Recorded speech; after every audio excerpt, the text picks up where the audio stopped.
Welcome home to USA Global TV and Radio, a place where dreams take flight, with authentic storytelling, diverse perspectives and meaningful conversations, where global stories unite and bridges are built beyond all borders. Discover world-class education, entertainment, hope and inspiration. Together, we're building bridges worldwide. Subscribe to our channel, USA Global TV. Download our app, USA Global TV.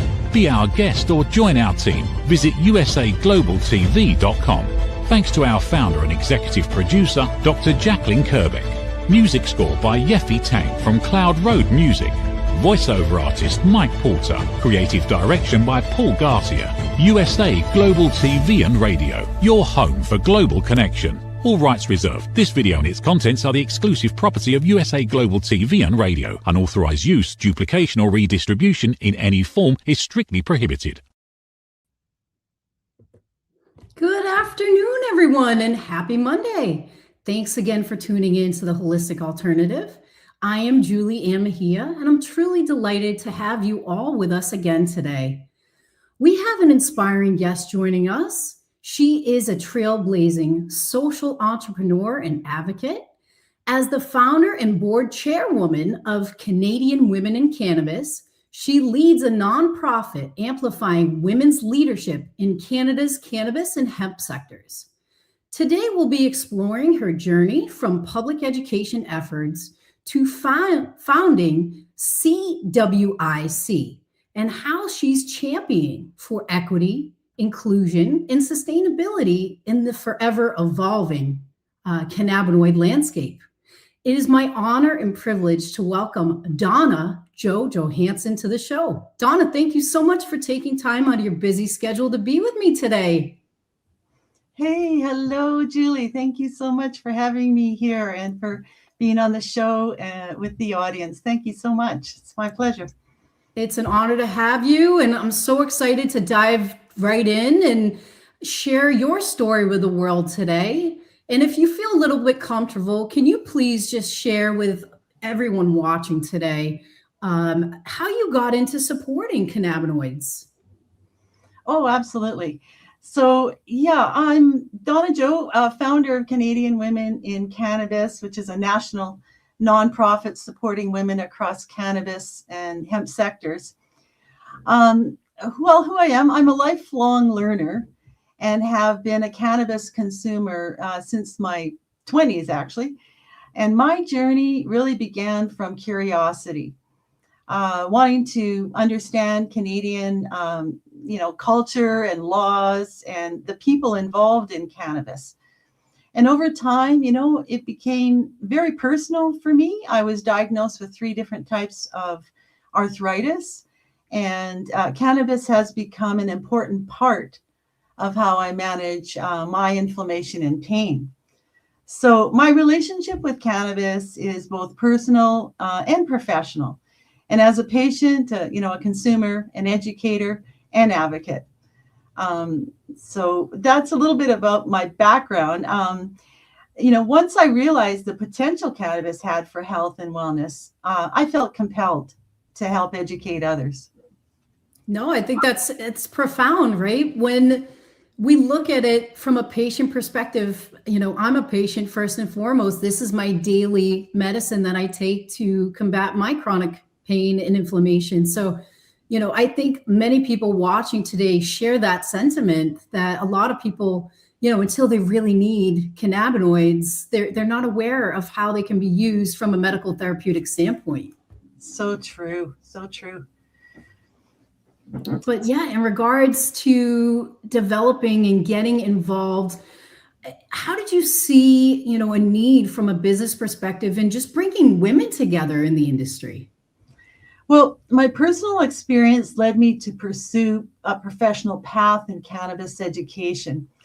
In 2014, I founded DJ Consulting, which is my private consulting firm, with the purpose of providing educational consulting to ethical cannabis businesses. And, my focus has always been public education based on facts and science and responsible information, because I saw so much of misinformation and stigma attached with cannabis back when. And when you learn about cannabis and you learn the truth about it and you learn that it's medicine, you want to share that and you want to, bring it forward. And this is way back pre-legalization in Canada. So I truly, personally believe that when people are equipped with good information, they can make informed decisions for themselves and their families. So I spent, years researching the cannabis landscape in Canada. I became a researcher. I was really excited because I entered the industry on purpose, working in it. I wanted to do better. And so I delved into attending conferences like the Cannabis and Hemp Conference in Vancouver, Spirit Plant Medicine, various forums, 420 events. I was there in, meeting the culture, meeting the people, finding out the issues. It was very exciting. I really love my work. Those experiences helped me to understand the culture and the movement and the people who were advocating for change. So that research led me to something really important. I noticed many incredible women working in cannabis, but they didn't always have a platform or a collective voice. That was the birth of Canadian Women in Cannabis. Well, no, thank you for sharing that. And it's a very important thing because, again, and you and I have talked about this privately, but I've talked with so many women in the space who shared, the concept of being looked at like a sex symbol. They weren't heard. They were talked over by men in the space. Can you speak a little bit about your journey being a woman in the space and really helping other women find their voice in the space?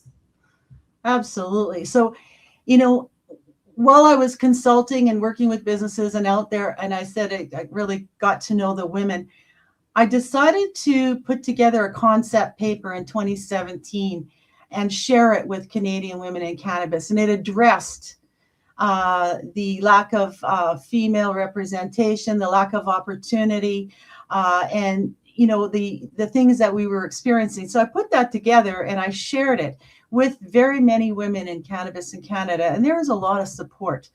And that's what became of the Canadian Women, the birth of Canadian Women in Cannabis. And it was created to give women a national voice in cannabis and create connection and collaboration and leadership and opportunity. For me, as an independent consultant, I wasn't working directly in the industry and in that kind of thing, but I have many years of experience as a woman working in other industries. And I know that it's not uncommon for the barriers that we face, the systemic barriers that we face in the cannabis industry is not unlike other industries. So I thought we need to do something. This was a new industry in Canada, like it became legal like it did in various parts of states. And to many women, it was opportunity, But what happened when it did become legal, it was like the same old that happens in other industries. The male leadership is still prevalent. The opportunities for women are still limited and those underrepresented. So it was important to me to do what I could to help collaborate women and to form this national nonprofit corporation that would be that voice for women. No, that's amazing. And, let's talk a little bit about the development of, Canadian Women in Cannabis. Let's talk about that. What is it like to be a part of that organization? What kind of things do you guys focus on in bringing other women together? Let's talk a little bit about the organization itself. Absolutely. So in January 2018, it's been 8 years. We presented a paper to the government. I brought together women and we prepared a paper to the government that identified who women are, what our barriers are, and what we wanted to work with our government right at that early stage of implementation, because we want to be at that table of policy. So we formed that. That was in 2018. At the same time, it was imperative to let Canadian women know that we exist. So we opened the door for our collective and invited members. And we formed our board and advisory. So through the years, what we've been doing, and I've been doing as much as possible with the co-creators with me, is we have gatherings in community across Canada. They're called CWIC socials, where we come together and we meet and we share our stories, we share our knowledge, We share our lived experience, and we also have a newsletter that goes out. We established our membership of women from across Canada and internationally. The idea is to bring us together. We use digital, right? This is what you do in 2020 when we couldn't meet. There we are, digitally aligned, through our Google Meet platform. So my goal is always collaborate, connect, bring women together. And the advocacy side of it is a huge part in that. We have come together as a community of women under what we call the 4 pillars of advocacy. These were built by our board very early on. And that is, we stand for these 4 pillars: justice, we stand for fair laws in Canada, for our citizens, for business. We stand for diversity, equity, and inclusion. We stand for cannabis education and sustainability. So all of us have come together under those values, and we're working really hard to educate our government, to work together with our government and our industry and our community. So for me, it's been very rewarding 8 years, because we are now at the point where we are a stakeholder in the Canadian cannabis industry, and we are bringing forward our key recommendations that we are asking our government to do. All the while, the women coming together, it's so fun, it's so fantastic. For example, on March 8th, International Women's Day, we held 2 Canadian women in cannabis socials across Canada, one in Ontario, one in BC, and the women come together in a social aspect. We share food and drink and come together and talk about who we are, what we do, and how we can collaborate together for better, So we're still young and evolving, and we're also looking at going globally. So it's very exciting to be a part of that. So I welcome all people to join our collective, as well as women who are involved in really doing some fantastic things in Canada to move the dial. We recognize their achievements and work towards supporting them in every way we can. That's wonderful. And it's amazing to watch from the sidelines. I can't wait to come to Canada and hang out with you and Sherry Bennett and Allison Burden, a lot of the key players in the space that have been pushing for this. I'm so glad that you guys have connected and everyone's working together to build this on a global scale, because again, cannabis has no eyes, no ears. There, women have no borders. So, this should be an international movement to help support women across all countries to have safe access to the plant. So true. And let's do that, Julie. We can. It's all about where there's no table or no chair at the table. We pull up the table and the chair, and we create that. And that's what CWIC's all about. And, I've reached out to women across the country and invited them to participate. And I still do. These are co-creators. These are women who are passionate about cannabis. They come from all areas of the industry, consumers, patients, women working in the industry, scientists, cultivators, curious. This plant is so special and so important. And we know that the misinformation is still there. And it's unfortunately even still guiding our policy. We have got to do this change, for the betterment of not only the plant, but for the people, So when I meet with women, we are excited. We are happy. We are overcoming these barriers that we have to face. And women face a lot of barriers, period. We do. And it's always the workaround that we have to do to survive. But we have such hope with cannabis, hemp, and many of our women are also involved in psychedelics. Yep, exactly. And again, plant medicine, goes across all lines. Again, our ancestors have been consuming these plant medicine for thousands of years, to the point where we developed an endocannabinoid system to process it and work in conjunction with our immune system. So, again, I do see the value in exploring all plant medicine, whether it's, psilocybin or peyote. There's a lot to be uncovered. I think there's a tremendous amount of information still needed. And I'm glad that we're starting to open up those gateways to explore and research it. Yes. And it does take, the will of your government, because coming out of prohibition, You know, it was almost 90 years in Canada, you know, so we went from illegal to legal, and a lot of harm happened during that illegal time to a lot of people. So to, you know, Canadian Women in Cannabis did come together as a team and talk about, you know, what needs to be done as we move forward with legalization in Canada. Yes, you can regulate and legalize it, but there was a lot of harm, and there's repair to be done there. And the recognition of the harms of prohibition. And our government needs to do that. You know, they need to recognize that, you know, and there's also people who have been left out in the new world, in the new legalized world, especially those who were racialized through prohibition and other underrepresented. So we've got work to do with our government in that sort of mindset change, because they, you know, I don't find our, you know, putting as much energy into cannabis and hemp as they do other areas of, you know, for the GDP and where Canada does well. Every country, if they focused on, you know, treating cannabis as the plant it is, and and apply the science that we have, we could do well worldwide for cannabis medicine. All, you know, we just have to have that will of our government. Our industry is pushing for it as well. There's a lot of interest to push for, you know, better business practices as well, and you know, less regulation or less choking regulation. So there's a lot going on in the advocacy in cannabis in Canada. But having said that, we are still, yeah, I think if not the first country, G7 country to introduce cannabis, and we've come a long way, and we're doing very well. We just have this great opportunity to make it greater.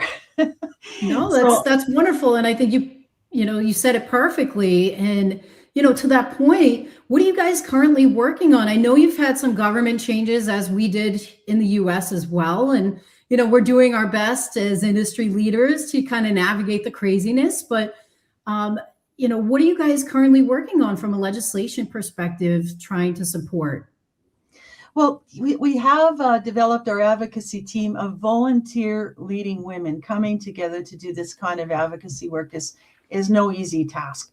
Like, let's face it, this is truly a movement in many ways. It's a movement for women and it's a movement for cannabis, which, you know, both are not at the state that we want to see them at. We're certainly not at equality for women worldwide, never mind Canada. So what are we working on in Canada in terms of advocacy? Well, our women have come together. Now, when I say that, this is a lot of work to pull women together to take a look at the critical issues that are going on in cannabis and recommending to our government changes. So we did just that in 2023.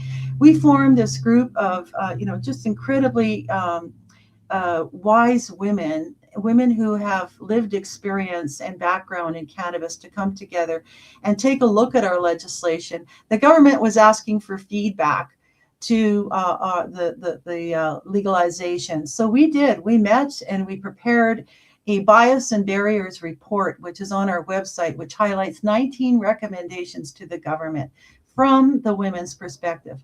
Though, you know, this is something that we want the government to absolutely take a look at, because we see the need for, you know, social responsibility on the part of government to include women and others who were not represented, like Indigenous folks and others who were just not even involved in when crafting these laws. So as a result, you have laws that haven't addressed, you know, and aren't really addressing, you know, parts of your population that are really in need of that. So that report was huge, Julie. And, you know, just, you know, I give credit to women who, again, we come to the table volunteering our time in addition to all the other volunteer work we do. Let's face it, and other, you know, unpaid care work we do. Women carry so much in the voluntary spectrum.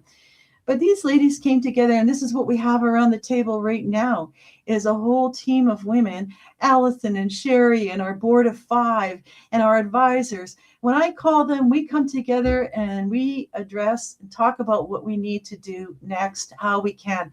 We've been writing to our government. Our new government was appointed last year under Prime Minister Mark Carney, and we are in touch with our government to connect with them and to have them hear what the women have to say. It's slow moving, but step by step, we are having impact, and our women are just primed up for this change. We know the change will come, and we need your help, Julie. We need our American friends. We need our entire North America together, and indeed worldwide. We have connections all over in Europe, Australia, and various locations. Women are very interested in coming together for this. So I say, let's build and grow. I'm all about it. I'm all about supporting our brothers and sisters in the North. And, again, I think a lot of barriers happened from our perspective as well, just from importing and exporting capabilities. So thankfully, the tariffs have gotten situated, thanks to our Supreme Court and overruling different things. I do see this coming year being a big one for collaboration and supporting one another. And that's how it should be. It should always have been like that. So it's great to kind of remove some of those barriers that have been imposed, not as a whole, as a collective like we've wanted, but I'm glad that they're being removed, so we can do the work we need to do. Yes. It's important. Well, the laws came into place, and a lot of times they were put in place for harm reduction and for other reasons, and there's all the fear associated with it. So step by step, we're bringing more of the knowledge and the education and the voices of those who really stand strong for it. And, women and men, we are a women's movement because we have not been included, but we support so much of the science and what's happened, with cannabis in our country. And I think it is true. We will do so much better when we do collaborate. So I'm looking forward to how we can effectively do that, Julie. That's great. And, in that regard too, let's talk a little bit more about education. I know from my perspective, I've had to educate a lot of people coming from the traditional medicine background about cannabinoid science. There are still medical professionals in the US that have no idea about the endocannabinoid system. They don't know how the plant operates, how the body processes terpenes and cannabinoids. So talk to me a little bit about your medical cannabis program and how you guys have kind of created some information for hospital programs and stuff like that. Yes, our women speak very much about the medical program. And I mean, that is one of the key advocacy points that we have identified, is that we'd like to see better patient access to cannabis. There is a program in place. It's been in place for many years, but I think, when the women come together and talk about it, they see improvements to that access system completely. I mean, a couple of hiccups I can think of right off the bat is that, physicians are given the authority to prescribe cannabis in Canada, but so many, like you say, don't either have that training, or it's not part of their training, or so automatically you have a system where those who are responsible for authorizing cannabis don't have the necessary competencies or skills to do that. So, solution number one, your physicians must be skilled in cannabinoid medicine to prescribe, so there's little bumps in the system like that. And then, it's really not, people don't know where to go to talk about cannabis medicine. If you look, it's not an easy path. So we see a way better path for citizens, so that they can come to a place, meet with a medical professional, talk about their health and wellness and their personal health story, and be guided for medical treatment and health in a really great way, and an easy way. Not that it has to be at cities or in certain places, but you can do these things digitally. Like, you can have access to cannabis in way better form than what we have. So we're talking about that. And our women have come up with ideas, for example, to have health and wellness, a full health and wellness program in Canada that's specific to cannabinoid medicine. We're talking about health and wellness programs for women specifically as well. So the ideas are unlimited right now. However, we have to do that working within the system until the system changes, approach. And it's hard. We do have, medical professionals on our advisory as well. Dr. Jen Anderson from Manitoba is doing incredible work for advocacy, cannabis medicine in Manitoba, and sharing it across the country.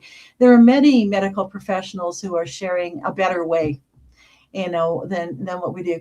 Again, back to the will of government to listen, to, take a look at the policies and where the barriers are and how we can have a better system for our citizens. It's still a lot of work to do that. And as well as me that we can't change things until a lot of times the policy and regulations are amended. We're working within a barriered system. So it's hard, but we're not stopping, because when you, again, know the truth, the science, the facts, you see people healing, you see that there's options for people, you want to open that path for them, and to really bring forward the science and the facts. So that's what we're doing as women, and it's very I'm so honored and impressed and happy to work with these women who continue to carry this torch. Again, so much voluntary work. We would like to be able to work in this industry for pay as well. We would like to be able to support our communities, but also be reimbursed for the good work that we're doing. So that's the other part of women and others who are very passionate about this plant, is that we see greater opportunity. For example, like, we would love to be able to grow our own, which we can. You can grow 4 plants and be able to, let's say, make our own products. And if we wanted to bring those to the farmers market as well, you can't do that. But traditionally, with the other kind of plant or food, you can do that. So, exactly. And better ways of educating in community, have it attached with your hospitals, with your clinics. So again, back to that easy path for access for those who are seeking it for their medical health and wellness. No, and that's a great way to put it. Unfortunately, the allopathic model needs to be overhauled. And, unfortunately, they preach a lot of stuff that doesn't get translated on the back end, and I'll give you a perfect example. In the US, my traditional allopathic PCP, she can't legally, because of her contract with the hospital system, talk about cannabinoids, even though patients use them. So it's like, there's a big disconnect in the United States, and, talking to other women in cannabis with their allopathic physicians in Canada, a lot of women face discrimination using cannabinoids. Have you guys encountered that? Oh, yeah. Yeah. I mean, we hear from women who, mothers, the stigma attached with that. They fear even losing their jobs, There was a case cited where, you can't bring children into the cannabis stores, right? So there's mom out doing her shopping and needs to stop in at the cannabis store, but she can't with her kids, other issues, sexual harassment, these are common issues for women. But, the things that women face are real. And, I've heard of women who go to conferences, again, and back to the sex symbol. One woman, it was such a sad story. She said, she was going to work at a conference at one of the booths for her company, and very excited for that day to meet the clients and be there. And, of course, a man came up to her and gave her kind of a sexist remark. And it kind of ruined her day. Like, she left and went home. And that may not seem like a huge thing for some people, but for her, it really was. Here she was out doing her job and, really excited about, about being there and delivering on her services that she does as a worker. And that happens. So I'm dismayed to hear that happened at a cannabis conference where often the women are sexually objectified, and it's something we have to deal with all the time. So that's as industry leaders, right? We can just continue to build upon that and what is appropriate and what isn't. And I think a lot of times, because it is a newer space, a newer industry developing, we just have to make our voices very, very known and heard. And, I think what you're doing by collectively bringing women together, that's what you're doing. Yeah, I didn't know entirely when I set it up. I just set it up to bring women together, to connect. And I saw we need our voice here. It's just not here. So what can I do? And, my background in education and organizing, that kind of thing, I thought I'll do my best. And so far, I haven't had anybody say, this is not a good idea, you might as well stop. On the contrary, there's so many women that come and say, I'm so glad this is a safe channel for us to connect and tell our stories. And women are so brilliant and passionate. I just want to keep going and build this as big as we can. We are women in this industry, but first and foremost, we are women, and we, do suffer from a lot of barriers that are out there. So I'm thrilled to do it, and I'm thrilled to take it where it needs to go. That's wonderful. No, yeah. and you clearly see the passion, in just talking about it and supporting other women in the space. So where do you see your organization going? Where do you want this to go in the future? And how can people that are watching today, whether they're women, they're men, they want to support feminism, they want to support the nonprofit piece to help women, they want to make donations that are tax deductible. Let's talk a little bit more about how people watching today can support. Oh, so kind of you to ask. Thank you so much. Yes, well, we are a national nonprofit corporation. We incorporated in 24, and we have big dreams and big goals. And those big dreams and goals are that we want to see change in, certainly the cannabis legalized regime. We want to see more inclusion. We want to see women leading. We want to see greater opportunity. In addition to a really great system, we want to be the G7 country that's doing the best thing for its citizens and Canadians. So where we're going is to build programs that will help women to lead, that will help cannabis medicine be integrated into our systems, that will help, equal opportunity for everybody to participate and do well. That's what we're building. We're talking to our government, and this again is a mindset change. The government, and even our parliament is not entirely, I don't think, clear on what cannabis really is. I think they truly still believe, all that misinformation. And we need to, you have to do that mindset change with your government. You also have to do that with your society, because yes, women are in every province in this country, and we're involved in cannabis, some of us, but for those who aren't involved in cannabis, you experience this in the States too, I'm sure. People, they have the negative connotation. So it's overcoming that with just your average, citizens, and not only your government. So where are we going? We've got a lot of education and information and sharing and helping people to understand and at least find the path that they're going to. And so as a new nonprofit, and we're all volunteering our time and contributing, we truly need funding to set up and operate and to hire our staff and to run our programs and to advocate. This is huge, huge work.